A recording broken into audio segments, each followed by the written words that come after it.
L'Associació de Comerciants de Balaguer ha celebrat aquest dissabte la nit del comerç en què els comerços dels carrers Barcelona, Pare Sanaüja, Sant Lluís i Passeig de l'Estació han obert des de les 6 de la tarda i fins a la 1 de la matinada.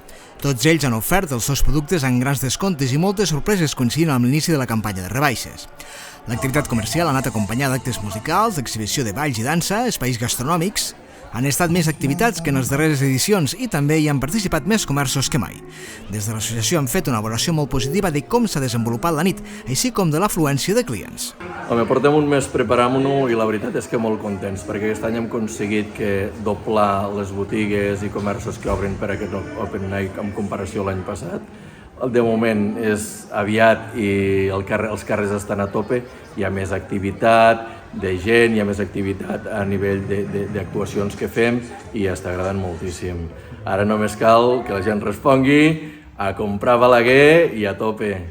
Els més petits han pogut gaudir també d'espectacles de màgia i globoflèxia itinerant per les diferents botigues a càrrec del Mac Raybax, a més d'inflables i tallers. També s'ha fet el taller Festa el teu pin de nevera al carrer Pare Sanaüja.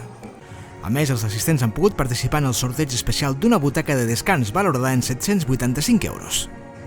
La vetllada ha acabat amb una cantada d'habaneres i ron cremat per a tothom.